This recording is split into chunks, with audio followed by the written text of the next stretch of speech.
SSC ২৬,০০০ চাকরি বাতিল মামলাটি আবারও আগামীকালকে শুনানির জন্য লিস্টেড হয়েছে। কিন্তু পুজোর আগে কি এসএসসি মামলার কোনো প্রকার শুনানি হওয়ার সম্ভাবনা রয়েছে?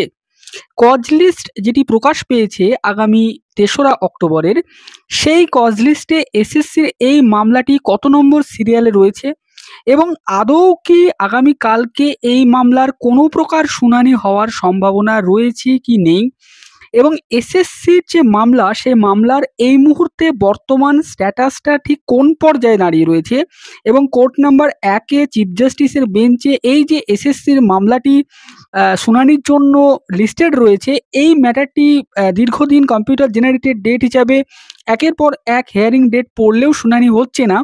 তাহলে এই মামলাটি ফার্দার কবে শুনানি হতে পারে, সেই সমস্ত বিষয়ে আজকের এই ভিডিওতে আলোচনা করব। অনুরোধ করব আপনারা এই ভিডিওটি পুরোটা দেখবেন, কোনো অংশে স্কিপ না করে, এবং আমাদের চ্যানেলে নতুন হলে অবশ্যই চ্যানেলটি সাবস্ক্রাইব করে রাখবেন এই ধরনের যে কোনো আপডেট পাওয়ার জন্য। তাহলে চলুন আজকের এই ভিডিওটি শুরু করা যাক। দেখুন, স্কুল সার্ভিস কমিশনের ২৬,০০০ চাকরি বাতিল মামলাটির যদি আমরা কেস স্ট্যাটাস সার্চ করি সুপ্রিম কোর্টের অফিসিয়াল ওয়েবসাইট থেকে, তাহলে যেটা দেখতে পারবো, যার ডায়েরি নাম্বার ১৮৮-২২/২০২৪, the state of West Bengal versus Baishakhi Bhattacharya হচ্ছে যার মামলার পিটিশনার এবং রেসপন্ডেন্ট। তো এই মামলাটি ফাইল করা হয়েছিল ২৪/৪/২০২৪ তারিখে। এই মামলাটি লাস্ট লিস্টেড রাখা হয়েছিল ১ তারিখে, কিন্তু সেই দিনকে দেখুন স্ট্যাটাসে দেখাচ্ছে যে সেদিনকে নট টুডে বা নট টেকেন আপ বলে দেখাচ্ছে। তার মানে সেই দিনকে এই ম্যাটারটিকে হিয়ারিং করানো হয়নি।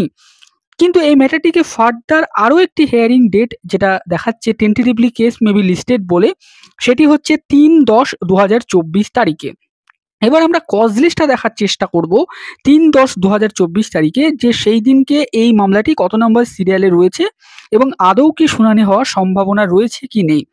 দেখুন, আমরা যদি ৩/১০/২০২৪ তারিখের কজ লিস্টটি দেখি, তাহলে আমরা দেখব যে ফার্স্ট যে মেন কজ লিস্ট মিসলেনিয়াস হিয়ারিংয়ের, সেখানে ১ থেকে ৭টি ম্যাটার লিস্টেড রয়েছে, কিন্তু তার মধ্যে কোথাও এসএসসির মামলাটি নেই।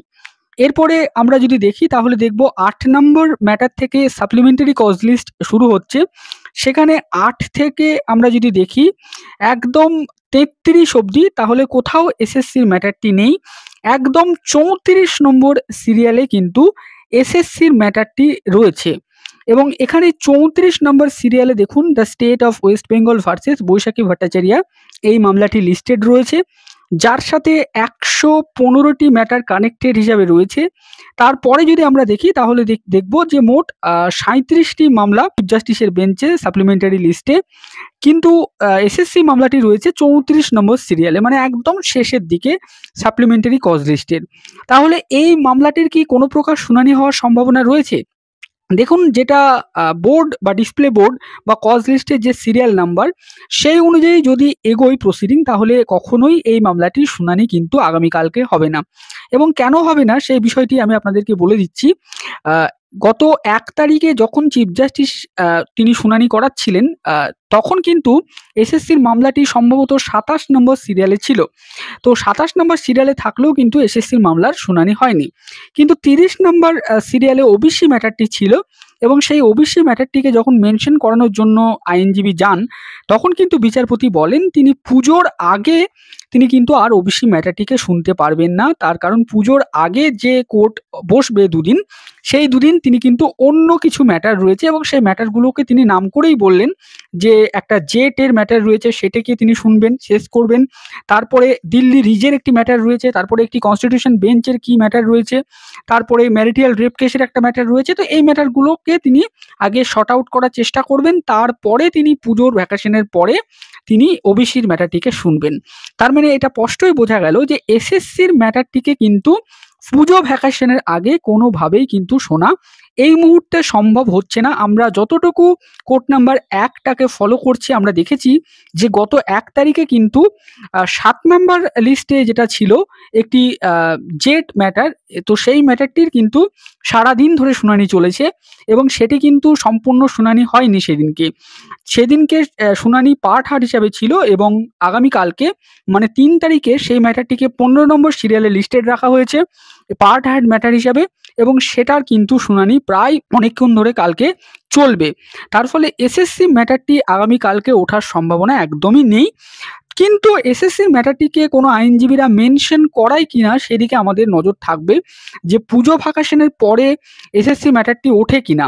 আপনারা সকলেই জানেন যে সুপ্রিম কোর্ট আগামী সোমবার থেকে একদম শনিবার অবধি বন্ধ থাকছে, মানে একদম 14ই অক্টোবর সুপ্রিম কোর্ট খুলবে।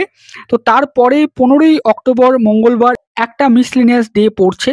তো সেই 15ই অক্টোবরের দিকে থাকছে কিনা এসএসসির ম্যাটারটি লিস্টেড, বা সেটিকে মেনশন করিয়ে লিস্টেড করানো যায় কিনা, আইনজীবীরা করায় কিনা, সেই দিকে আমাদের নজর থাকবে। কিন্তু শুনানির সম্ভাবনা পুজোর আগে একেবারেই নেই, যদি না আইনজীবীরা দ্রুততার সাথে মেনশন করায়। তো সেই রকম মেনশনের কোনো খবরও আমরা এই মুহূর্তে অবধি পাইনি। তো এতটুকুই এসএসসির খবর ছিল। এবার এসএসসির যে কেস স্ট্যাটাস, সেটা যদি আমরা আপনাদের সাথে একটু শেয়ার করি। দেখুন, এসএসসির ম্যাটারটির শেষ যে রায়, সেই রায়টা এসছিল সম্ভবত 7ই মে, এবং তখন কিন্তু একটি পূর্ণাঙ্গ হেয়ারিং হয়ে 22শে এপ্রিল ডিভিশন বেঞ্চের যে পুরো জাজমেন্ট ছিল, সে জাজমেন্টের বেশ কিছু অংশকে স্টে করে দেওয়া হয়েছিল। শুধুমাত্র সিবিআই তদন্তর বা ইনভেস্টিগেশনের পার্টটাকে বাকি রেখে বাকি সমস্ত অংশকে কিন্তু স্টে করে দেওয়া হয়েছিল, এবং সেখানে বলা হয়েছিল যে এই ম্যাটারটি যতদিন না অবধি ফাইনাল ডিসপোজাল হবে ততদিন অবধি স্টে থাকবে। দেখুন, এই 39 নম্বর পয়েন্টটায় লেখাই ছিল যে subject to the above stipulation, the judgment of the High Court dated 22nd April 2024 shall remain stayed still the disposal of the present proceeding। তার মানে এই প্রসিডিংটা যতদিন না ফাইনাল কোনো রায় বেরোচ্ছে সুপ্রিম কোর্ট থেকে, ততদিন অবধি কলকাতা হাইকোর্টের জাজমেন্টটা তার অপারেশনাল স্টেজের অনেক অংশ কিন্তু স্টে থাকলো, এমনটাই কিন্তু বিচারপতিরা 7ই মের অর্ডার কপিতে কিন্তু তারা বলেছিলেন।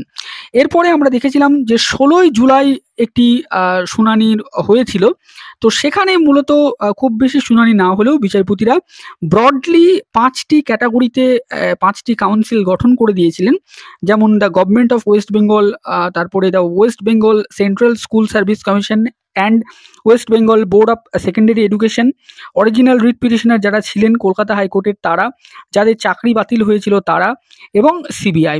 তো এই 5টা কাউন্সিল গঠন করা হয়েছিল, এবং এদেরকে 5 পাতার করে সাবমিশন দিতে বলা হয়েছিল। কাউন্টার এফিডেভিট যাদের দিতে বাকি ছিল তাদেরকে দিতে বলা হয়েছিল 2 সপ্তাহের মধ্যে। এছাড়াও একটা নোডাল কাউন্সিল গঠন করা হয়েছিল 5 জন আইনজীবীকে নিয়ে, তো সেটাও করে দেওয়া হয়েছিল 16ই জুলাই। তারপরে কিন্তু এই ম্যাটারটির আর সে অর্থে হেয়ারিং হয়নি, ম্যাটারটি এই অবস্থায় দাঁড়িয়ে রয়েছে। ম্যাটারটিকে কিন্তু ফাইনাল হেয়ারিং এর জন্য রাখা হচ্ছিল, কিন্তু হেয়ারিং এখনো অবধি হয়নি। এখন পুজোর আগে এই ম্যাটারটির ফাইনাল হেয়ারিং শুরু হবে বলে আমাদের মনে হচ্ছে না, সম্ভবত পুজোর পর থেকেই কিন্তু শুরু হতে পারে। কিন্তু তার আগে এই ম্যাটারটিকে বিচারপতির কাছে মেনশন করাতে হবে। আইনজীবীরা যদি আগামীকালকে যদি মেনশন করায়, তাহলে কিন্তু সেই খবরটি আপনাদের সাথে আমরা শেয়ার করব। আগামীকাল কি হচ্ছে, আদৌ এসএসসি ম্যাটারটি মেনশন হচ্ছে কি হচ্ছে না, সেই বিষয়টি আপনাদেরকে জানাবো। আপাতত অর্থে এসএসসির এই মামলাটি সম্পর্কে আমাদের কাছে এতটুকুই আপডেট ছিল, সেইটুকু আপনাদের সাথে শেয়ার করলাম। ভিডিওটা শেষ অবধি দেখার জন্য আপনাদের সকলকে জানাই অসংখ্য ধন্যবাদ।